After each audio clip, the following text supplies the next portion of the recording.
इस वक्त की एक बड़ी खबर हम सबसे पहले आपको बता दें। भारत और कनाडा के बीच इस वक्त जो है एक फुल फ्लेजेड डिप्लोमेटिक रो आप कह सकते हैं, राजनयिक विवाद जो चल रहा है उसके बीच ये बड़ी खबर आई कि आज वहां पर मौजूद भारत का एक और दुश्मन आप उसे कहिए, एक बड़ा गैंगस्टर सुक्खा दुनके, उसकी हत्या हो गई। गैंग वॉर में हत्या हुई है। लॉरेंस बिश्नोई गैंग ने इसकी जिम्मेदारी ली है।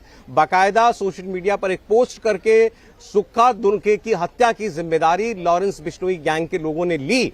वहीं एक दूसरी बड़ी खबर इस बीच यह है कि भारत ने कनाडा के लोगों के लिए वीजा, यानी भारत में आने के लिए जो लोग वहां से वीजा के लिए एप्लीकेशन देते, वो सारी प्रक्रिया पर फिलहाल होल्ड लगा दिया है, रोक लगा दी है।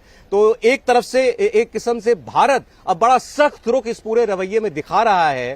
कनाडा के प्रधानमंत्री की तरफ से जो बिल्कुल एक अनर्गल आरोप लगाया गया, जबकि जिसकी कोई मिसाल आपको दूर दूर तक कहीं भी दो देशों के संबंधों के बीच में नहीं दिखाई देगी, कि एक ऑनगोइंग इन्वेस्टिगेशन उनके खुद के कहने के मुताबिक, जिसके तथ्य भी नहीं है, इसकी सिर्फ वहीं के लोग जांच ही कर रहे हैं और वो भी पता नहीं जांच हो भी रही है कि नहीं हो रही है, लेकिन वहां पर अपनी लोकल कॉन्स्टिट्यूएंसी को खुश करने के लिए उन्होंने गंभीर और बेबुनियाद आरोप लगाया। भारत सरकार की संलिप्तता की ओर इशारा किया वहां के एक खालिस्तानी आतंकी की हत्या के मामले में, जिसका जवाब भारत की तरफ से दिया गया।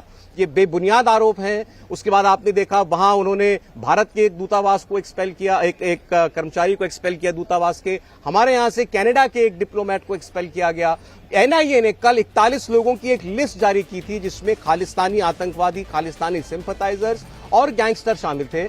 और ये जो सुक्खा दुनके है, इसका नाम उसी 41 लोगों की लिस्ट में था और आज इसकी हत्या कर दी गई। अब देखिए कि इसके आगे जाकर के क्या परिणाम होते हैं दोनों देशों के बीच। जो भी है, इस वक्त एक किस्म का शीत युद्ध चल रहा है उसके बीच। हमारे पॉलिटिकल एडिटर देवेंद्र पराशर आपको और बताएंगे इस खबर के बारे में। देवेंद्र, फिलहाल तो खबर यह कि वीजा पर रोक भारत ने लगा दी कनाडा के लोगों के लिए भारत आने पर। बिल्कुल सौरभ, इससे समझा जा सकता है कि कल जब प्रधानमंत्री नरेंद्र मोदी के साथ विदेश मंत्री एस जयशंकर की जो बातचीत हुई थी, उस बातचीत में ये निर्देश दिया गया होगा जिसका अमली जमा हम आज देख रहे हैं। और ये भी समझा जा सकता है आसानी के साथ कि इस मसले को लेकर भारत की सरकार का रवैया कितना कठोर सख्त है, जैसा होना चाहिए, क्योंकि जस्टिन ट्रूडो ने जिस प्रकार की बयानबाजी की उसके बाद कुछ बचता नहीं है। हालांकि सौरभ आप देखें तो बड़ा दिलचस्प ये दिखेगा कि कनाडा के प्रधानमंत्री सार्वजनिक तौर पे हाउस में इस बात को कह रहे हैं कि एक निर्झर की हत्या में भारतीय एजेंसियों का हाथ, और दूसरी तरफ वहीं पर भारत के दूतावास पर जो अटैक हुआ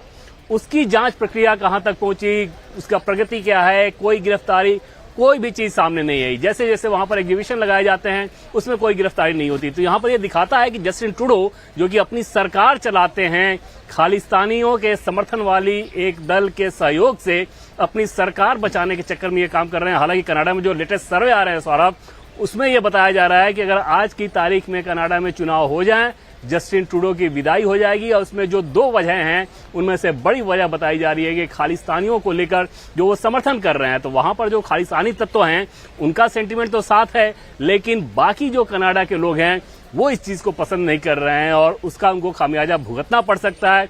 फिलहाल तो हम देख रहे हैं कि भारत की सरकार ने वीजा को लेकर और ये अनिश्चित काल अभी रोक लगाया गया और यहां पर ये संदेश देने की कोशिश है कि ये दोनों काम साथ नहीं हो सकता। और हाल के दिनों में आप देखें, पाकिस्तान के बाद दूसरा ऐसा देश नजर आ रहा है कनाडा, जहां पर रिश्ते उस खराब लेवल पर जा रहे हैं, जबकि व्यापार के मामले में दोनों ही देशों को पिछले कुछ सालों में बहुत बेहतर प्रगति हुई है और एक तरह से व्यापार भुगतान संतुलन वाली स्थिति है।